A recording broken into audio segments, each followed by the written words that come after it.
the 13th of February 2023, the small, vibrant coastal community of Muriwai Beach, northwest of Auckland, New Zealand, was ripped apart by Cyclone Gabrielle. This podcast captures what happened on the night and in the days, months and years that followed. Join me, Mandy Jakic, as I speak to fellow Muriwai locals, volunteers and those involved in the emergency and recovery effort. Hear about their experiences of loss and upheaval, the impact on their lives, and the community-led initiatives that helped Muriwai find a way forward. Welcome to Precipice.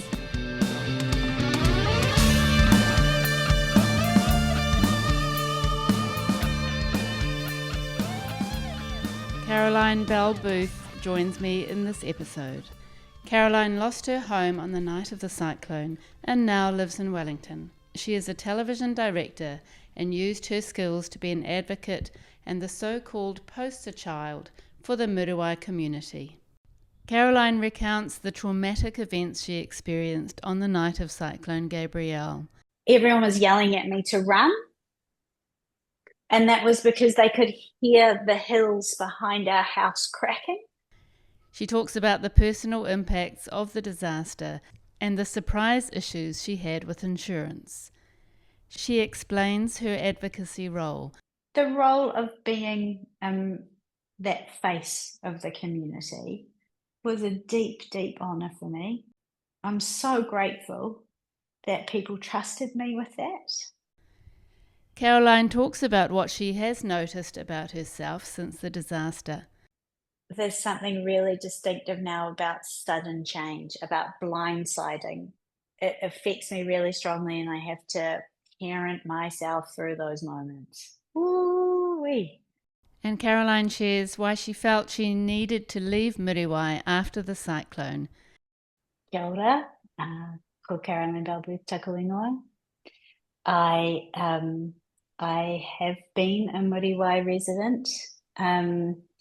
I lived there for a total of 8 years, 7 before the cyclone and 1 year after.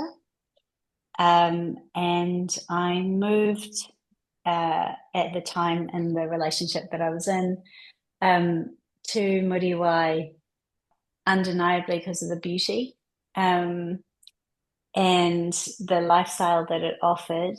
And what I discovered there was a community that I was incredibly honoured to be a part of, and also it ultimately, for a time, became the home that I had longed for, and it provided for me a life that I wouldn't have traded in for anything. My job by trade is a television director, and I specialise in drama. Currently, I'm enrolled to do my Masters in Screen Arts. So I'm speaking to you from Pōneke and looking forward to starting that chapter of my life. Prior to the event, I was concerned. I had no concept of the scale of what would happen, but in the preceding weeks, there had been a lot of rain and there had been a very small slip of land on our property. I was more concerned about following the messages from civil defence and so forth about tying down furniture and so forth, but also having lived through a couple of storm events at Muriwai, I was comfortable with and prepared for the fact that we would probably lose power for a couple of days and that would affect our water supply and so on and so forth. So, we organised the house in order to accommodate for something akin to what we had experienced before. And that included a relatively terse marital argument about tying down furniture and where that furniture should be tied. And somewhat ironically, it was that furniture, as we moved it off the front desk and put it onto a deck and we put it onto the side deck, unbeknownst to us, that sort of became a makeshift filter, if you will, for the landslide that hit the side of the house. It was the pile of furniture that my husband had strapped down that actually prevented the landslide coming through the glass doors and permeating the house, if you will. And do you feel like you had sort of enough warning or had any sort of understanding of the kind of impact that it would have? Oh, absolutely not. But I don't believe that there was any way that um, they could have predicted the change in the wind. And um, and also, as I came to discover through, the advocacy process in the months after, is that the saturation levels of the ground met with the ferocity of the wind, all of which shook the trees that unsettled the already sodden ground, that sort of, I guess, agitated a little bit like a washing machine to free things, and that then became the landslide. It all just sort of loosened everything up. There's no way, I don't believe, that anyone could have predicted that outcome for that exact event. I do, however, have some very strong opinions about the council selling that land in the first place. I also would like to note that those trees that became unstuck in the land beyond our boundary was all council land. And in the months prior, oh, I can feel the anger rising. So in the weeks prior, after the series of storms and bad weather that we had, we knew that there had been arborists out consulting with the council above our house to look at what needed to be done in terms of maintenance. And unfortunately, rather than just getting in and getting that job done with urgency, um, the trees came loose and ended up crashing into my life. So the events of the evening unfolded, and that initially it was pretty uneventful. And then as the wind turned, things took a different tone. And at a certain point, a tree fell against our house. It wasn't a large tree, but it was resting on the glass of some ranch sliders. And we couldn't really see the scale of it. But to give you an indication of how serious we considered that, I didn't call 111 or anything like that. I simply text messaged one of my good friends who was in the volunteer firefighters and said, we've just had a tree down. It's resting against the house. We think it's okay, but just kind of letting you know. And they responded to that because they were concerned, and rightly so. And so essentially, to my surprise, and initially I thought, oh, this is a bit OTT, but never mind. They came to us, and that included both Dave and Craig.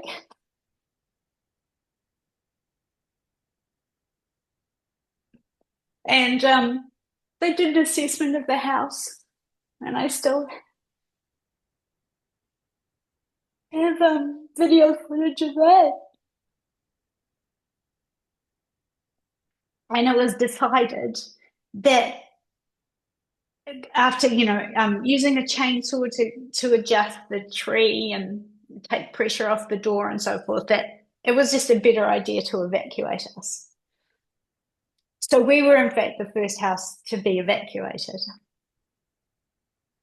And so in the lead up to the event, we had a little a phone group chat with our local friends and just sort of said, look, if anyone gets in trouble, let's all just support each other. And so we reached out to them, and they came down, and some friends of ours took our dogs, and one of them drove one of our cars away, which was really helpful. And through this time, I was grabbing our grab bag, which I had prepared. And so we were evacuating to Leah's house, who was the friend that I had initially called, who was in the fire brigade. So we said, we'll go to your house. The dogs will go to our other friend's house. And I think maybe in the story of this event, one of the moments that really sticks with me is that as I was leaving the house, I couldn't quite hear, because I was the last to leave. I couldn't quite hear, but everyone was yelling at me to run.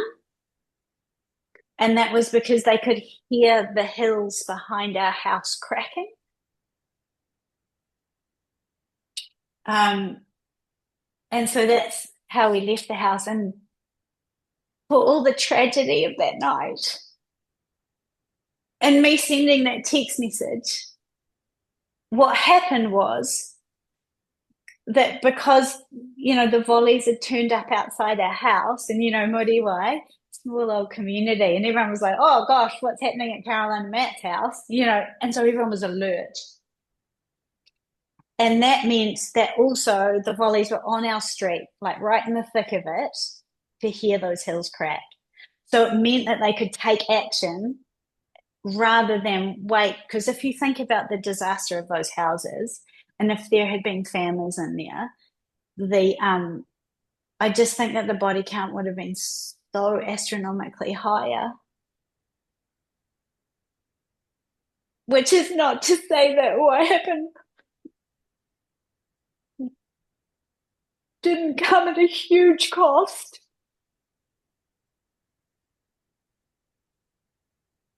And the impact on those nuclear families.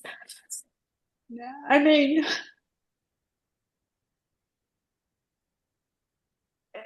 I don't know what would have happened to our house if the tree hadn't been adjusted, or if the landslide had been bigger. But it's not to say that the people who lost their lives saved ours, but they saved a lot of lives that night as a consequence of an inconsequential text message that I sent, which is not to center myself in that, because theirs is the heroism. So having evacuated, we followed essentially what our plan was in the circumstances of an evacuation. And that was for us to go to our friend Leah's house, or, initially it was the alternative should something happen at hers. And her place was Mochitara Road, and down the corner from the slips, but, it's a pole house on a hillside. I can't even remember what happened to that house. I think it was red stickered. And so we evacuated there. And at that point, it was sort of like we thought a tree had come down and there was some stuff going on, but, I don't remember being completely alarmed by it. So we went to Leah's house, and then I think we would sort of pretty much just like put bags down, about to put a cup of tea on or something. And then she messaged me or called me, and she said, we're about to evacuate Mochitara as well. And I think then she told me that maybe like that it was all coming down, or I knew it was bad. She just said, my house is now at risk. Can you get the cat? And can you go? And I remember packing her undies and her toothbrush, and I think grabbing her glasses and her laptop, and just throwing together some sort of an emergency kit for her. of her personal things and the cat. Then I reached out to a colleague and friend on Edwin Mitchelson and said, it's, this is all happening. Can we come to you? Of course. We turned up there. They had a generator. It was comforting and lovely. And we sort of settled in. And this is a few hours had passed. And then, we weren't sleeping, obviously. And I think there was a level of concern at that point. And then Leah turned up. I think it must have been about 2 a.m, maybe. She told us about Dave and Craig. She was just like, they're gone. And I was like, what do you mean they're gone?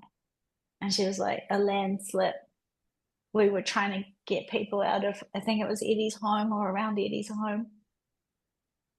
And it slipped in there under it. And it just, even saying it now, it just sounds so mental. And then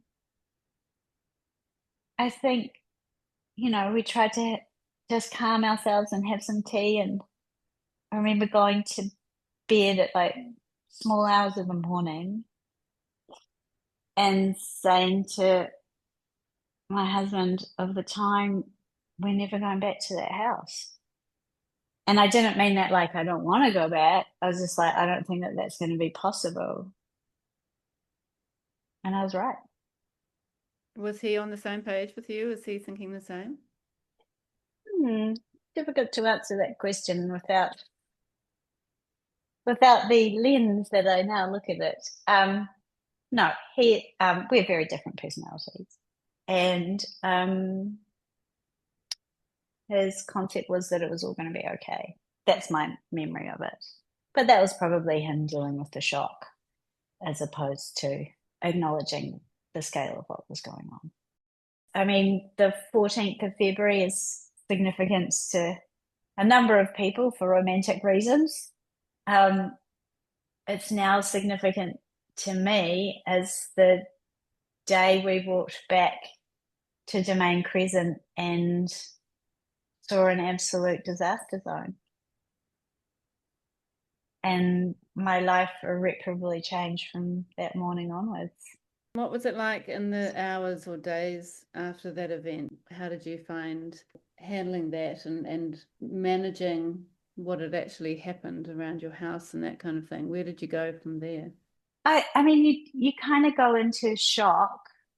And I think that in my personal experience, given that I sort of recognized that night that it wasn't possible to go back to the house, like I was like, they're not going to let us back there. And I thought, as did many, many Aucklanders, that I was thoroughly insured as a committed payer of insurance. And so I guess on some level, I was like, well, we can still access the house. We can get everything that we own out of it. We'll be insured. We've always paid more insurance than we've ever needed because, I'm typically still a little risk averse. And I guess to hark back to that moment when I left the house, there was the sort of, I guess, the contextual thing that I described before of everyone yelling at me to hurry. But something else internally happened for me in that moment where I ran out of the house and I distinctly remember going, I've got the important paperwork, the dogs are safe, Matt is safe, we'll be okay. And something happened to me in my prioritization of what was important in life, which at the time was my husband, who I loved dearly, my dogs, who were the most gorgeous creatures on earth, and the paperwork that I needed to move forward. In the aftermath, you would have moments of like, oh, Nana's tea set, or this little thing and this little thing. The things you pined for were your sentimental elements. And what I no longer had an attachment to, and I just remember this is quite a visceral thing, is that I didn't care about the stuff. And if there's a massive change that has happened in my life, is that I just stopped caring about stuff. And I think other people have gone in a different way, and that's certainly been a flavor to the personal impact of this journey for me, is the trauma of that moment of loss. You know, your brain can go in such different ways, and mine went towards it doesn't actually matter. The things that are most important to me, I still have, and the other stuff can be replaced or it wasn't meant to be or whatever. I just remember that. And I think other people in the trauma are so, it just almost goes into a scarcity mindset of stuff and things. And I've worked all my life for this. And these are the things that are most important, that hold me to who I am and make me feel safe and ground me and show the world who I am. I think that has been on a really meta level, the massive shift that happened for me in that landslide. Do you think that's a one positive outcome that you've taken away? Yeah. I mean, I speak to you from this like shoebox sized apartment where I've been setting up my new life, and I've been really, really restrained in how little do I need to have. And that's not because I feel panicked about losing it again. It's just that my attachment to it now seems incredibly facile. So unless there is a functionality or a distinct artistic joy that comes from whatever I put in my home, it means nothing else. And you mentioned insurance. I mean, you were paid out by the council, I presume. Council and government, yes. And government in the end, yeah. Can you just talk very briefly about some of the issues that you had with insurance before you knew you were going to be paid out? Oh, I mean, the most harrowing thing about the journey with insurance was realizing that you weren't insured, and that it it was not made very, very clear. And I think that the banks have a role to play in this as well, because they require the insurance in order to approve the mortgage. Is that after Christchurch, because the insurance companies lost so much money on payouts, they adjusted the details of what kind of events you were in fact insured for. And the loss of your home as a result of essentially the land around it no longer being livable, just reiterating land that the council owned and land that the council sold, in my experience, thusly making your property unlivable. You were not covered for that. For all the enlightenment, I've also come to see what a materialistic and consumerist society we have become. So unfortunately, it doesn't surprise me anymore. In our case, the home was impacted, like it literally had the council's hill resting against it. So we couldn't live in it, but the house itself, it was hard to quantify. It wasn't like it had flooded and we need to now replace the downstairs or something like that. It was like we can't live in it because of the threat of more of it coming. So you have a house that you can walk into that admittedly half a hill is resting against, with the threat of another hill coming, which is why the authorities say you can't live in it, and fair enough. But insurance is like, but there's nothing really wrong with the house. People who had more issues with the actual house, they got insurance money, but then if your house was livable, you didn't. Yeah, but you couldn't live in it because so you were just caught in you were hamstrung between two other authorities. Yeah, and so that was the hopelessness of the situation and where the advocacy started, because it's immoral. It's immoral, it's unjust, it's unfair. And, you know, thank goodness for the political minds that were in power at that point and their ethos, because I fear deeply for the future of New Zealand, its geotechnical stability or lack thereof, and what will happen to, in particular, coastal communities or flood-prone communities where past councils have willingly sold land quite irresponsibly or at very least naively. So, speaking of advocacy, you became a bit of a poster child for Muriwai in that you were Mm-hmm. very much our public face, and you were really advocating for our whole community and making a lot of communications with media and that kind of thing. So can you explain to us the role that you had with that and how it developed and why you felt like you were somebody who could take on that role? I think my role in advocacy began after, I think in the first day or two, I did a television interview. Perhaps it was a live to air or some interview. And the concept of, you know, being around cameras and being on set, so to speak, is not a foreign one to me. So there was a level of, I guess you could say, comfort for me in that that doesn't freak me out. I'm used to having my work be screened on a national scale. So, you know, and sometimes I do interviews about that or some such. So that it's not the first time I've been interviewed on television. So that felt fine. I think you also can just say uh, complete trauma. And but also I think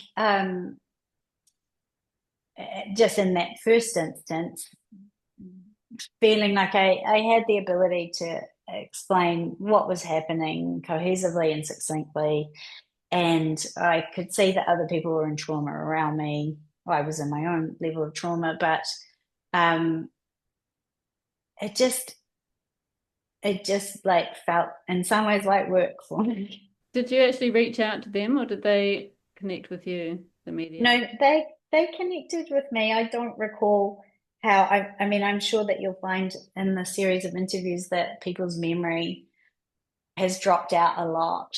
I mean, I've just the brain is a wonderful thing and it limits you from remembering so much of it. But yeah, I think it was Corazon Miller at the golf course. And actually, now that I think about it, I think that there was some issue, and I said to her, if you want someone to speak to this, I'm happy to do so. So, yeah, now that I think about it, I actually put myself there being like, someone needs to understand this, and Mm. I can voice that. Yeah, I mean, as cliched as it sounds, you know, these kinds of events do, you learn about who people really are. And in some ways, that has been an incredibly humbling, at times humiliating, but ultimately very rewarding journey for me personally.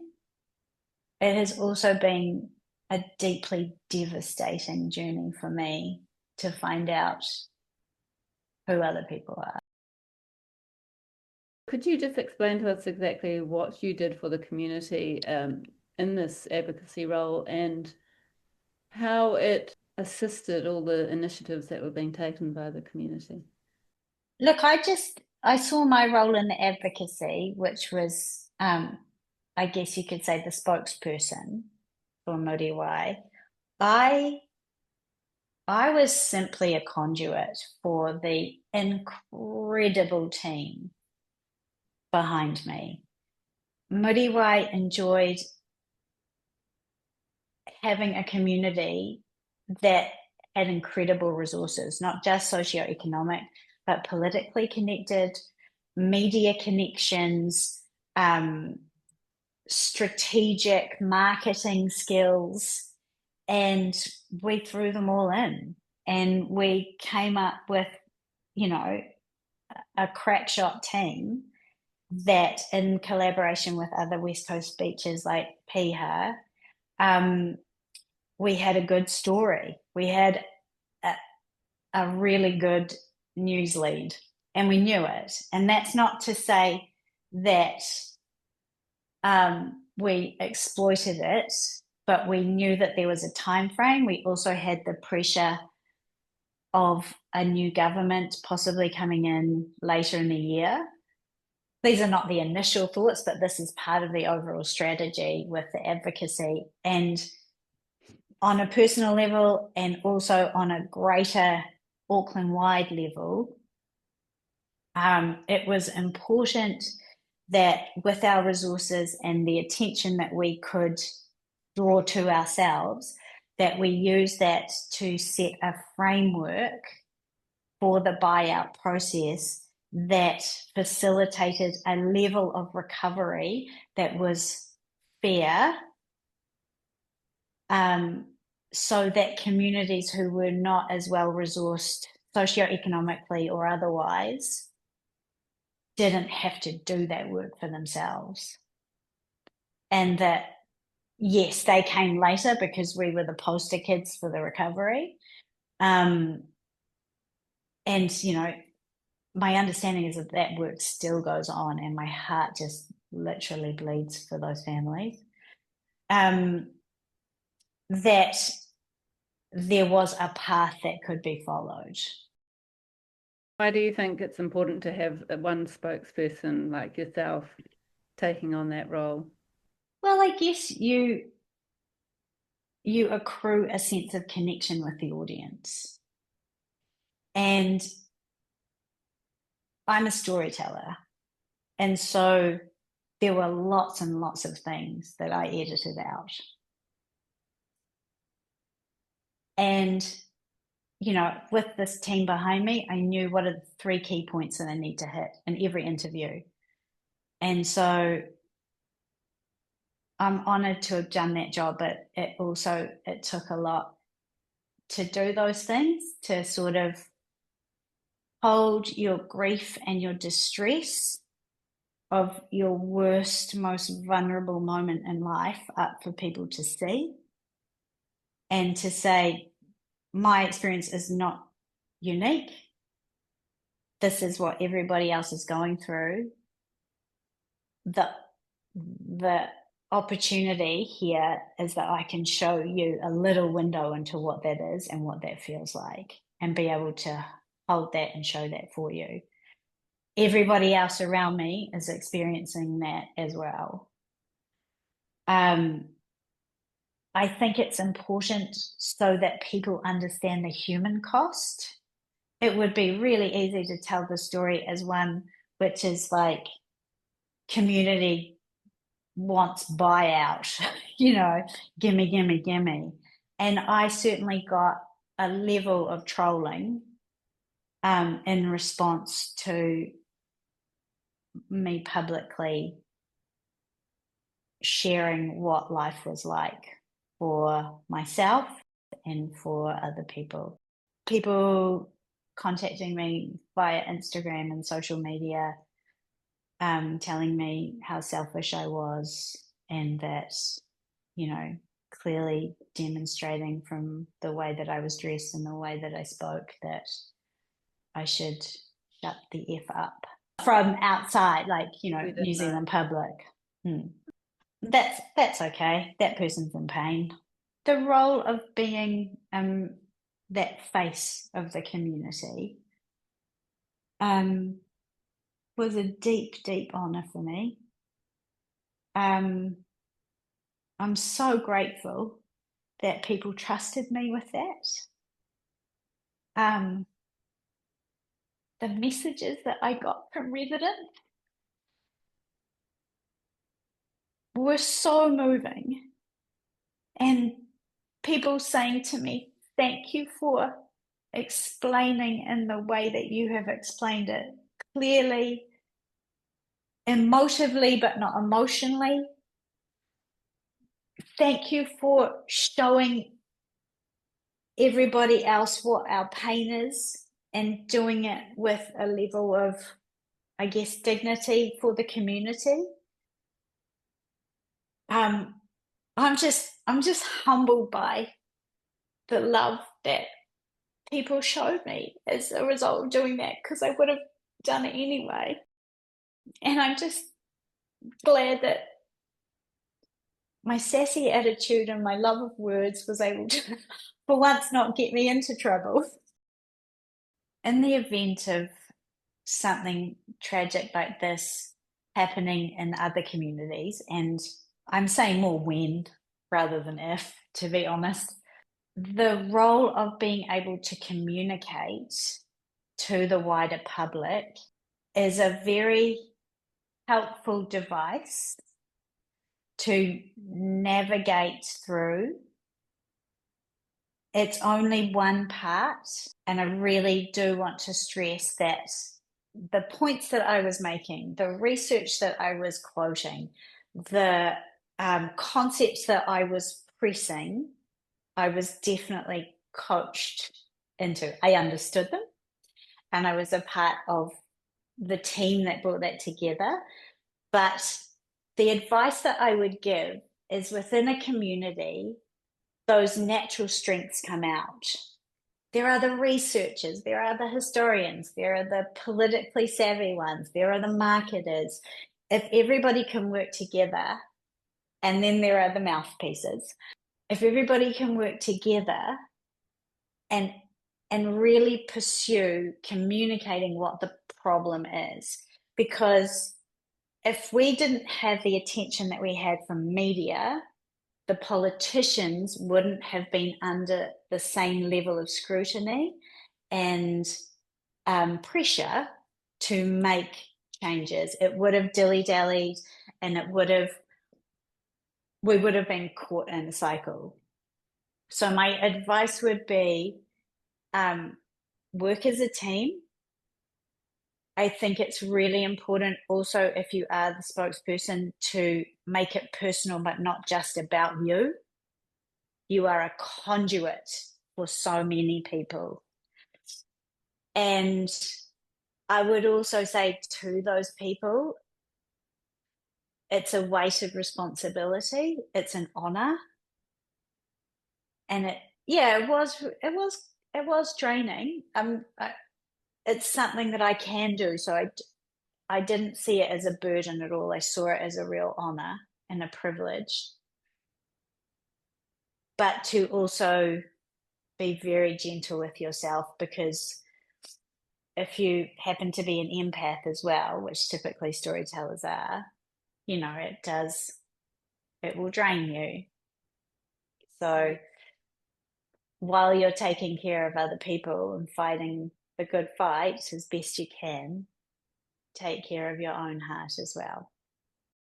The impact of the cyclone and the events afterwards have taken a huge toll on my life. I note that the tone of my voice is quite light when I say that, because now I'm looking at it as a past, albeit significant, event. And I haven't returned to being the person that I was. However, like in that moment when I left the house and I just sort of discarded all the superficial, I like to think that a lot of the BS that I was carrying prior to the cyclone, I'm letting go of, or have let go of, or no longer resonates for me. I think that these kinds of unprecedented, unpredicted, traumatic events, they change us, but they also shape us. And in the moment, it is harrowing. It's harrowing. And that's not exclusive to natural disasters. It's any traumatic event. And what I've noticed is the impact psychologically, not just in the aftermath, which, is kind of obvious, but it's later down the track. And it's little things like it's like someone saying to you, oh, when you're feeling stressed at night, put on the sound of rain. There's nothing worse. Um, I don't want to hear rain ever. Sometimes I've noticed the scale of your reactions to things that almost seem disproportionate to other people who are not particular or, aware of what you've been through. For me, there's something really distinctive now about sudden change, about blindsiding. It affects me really strongly, and I have to parent myself through those moments. Ooh-wee. And so all this language, parenting oneself, you know, it all comes from the therapy that I've had to manage the shock of it and the impact of it, and then the impact that other people's experience then has on them, how that changes them, how their behavior, their reactions, their unknown psychological demons come out, because it's an event that just grips you, and it will show you what is really going on one way or another. These events just show you, again, they show you who you are. It sounds so cliched, but they show you in the most brutal, harrowing light. And you better like what is there, because if you don't, your behavior just becomes repugnant.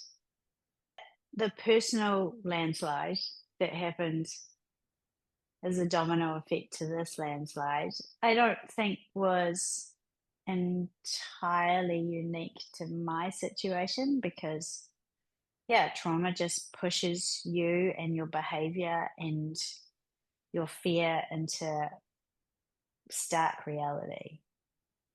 The circumstances of my personal journey meant that I no longer felt able to be in the community that I felt deeply attached to and connected to. My experience of that has been that the circumstances are such that staying there would not allow me to move on in a peaceful way.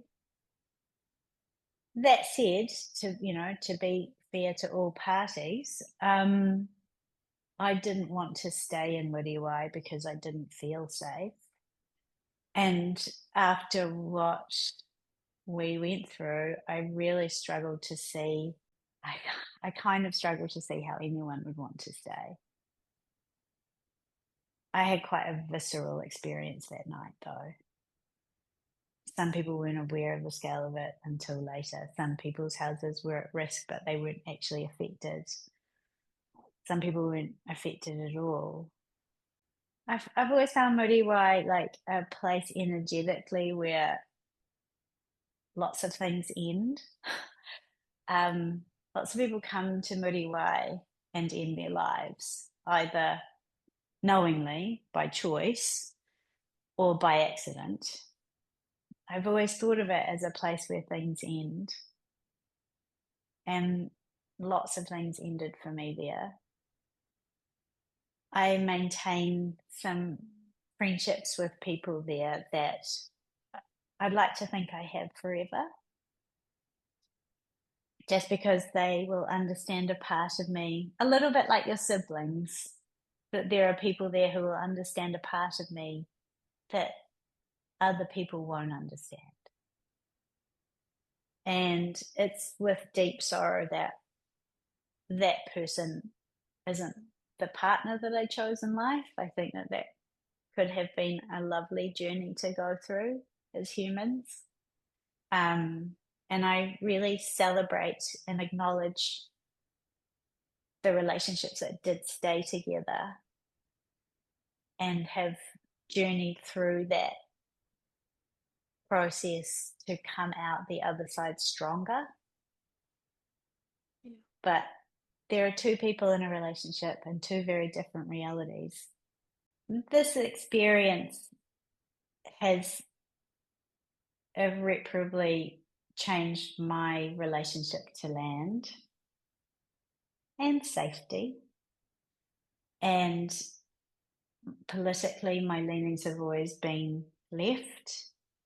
And now the role of climate change and how weather patterns are changing in a way that is faster and more unpredictable, they're all interrelated and interconnected. And I guess that this event and the story, as I hold it now, has really brought home to me how we are all interconnected. And, quite literally, the air I breathe out is the air that the trees breathe in. We are a biosphere. And what I do impacts everybody and everything in a minute way, not that egocentric, and conversely. And I think the magical thing about what happened in Muriwai is, especially in those disaster days afterwards, is feeling how a community can come together. And there will always be dissent and there will always be some odd bods, but holding space for everybody and working together as a group and realizing as a group we A, need each other, and B, can work together. That has been one of the most profound lessons that I've had from this journey, is that we can and do need to work together, and also realize that part of being together and being in a biosphere is understanding what is happening for the land and the impact that our behavior has on the land, and thusly the land on us. It is a fool's journey to think that the land won't win. She has been here so much longer than us, and she will survive.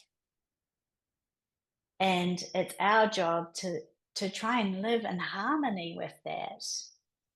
On a more pragmatic level, a less materialistic approach to land, I'm specifically referencing council here, and selling land simply for the quick turnover of cash to keep councils afloat and all the rest of it. It's all these decisions are coming home to roost right now. And unfortunately, it's the Joe averages that are getting the raw end of the deal, and councils are impoverished as a result of really greedy and ill-conceived concepts from the past. What do you think you've learned about yourself, and where are you at now? That I like myself. That I'm deeply flawed with an enormous heart. That I believe in standing up for what you believe in. I believe in taking care of others. I believe that what Muriwai went through is sort of a microcosm of what the world is heading towards.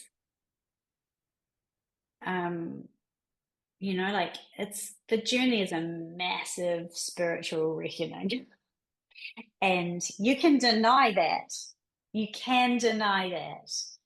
But you will not get out of it the growth that you could get out of it. And I'm proud that at a certain point of this journey, I actively made a choice to really learn about who I was through the process. And she is not perfect. This experience has irreparably changed my relationship to land and safety. And politically, my leanings have always been left. And now the role of climate change and how weather patterns are changing in a way that is faster and more unpredictable.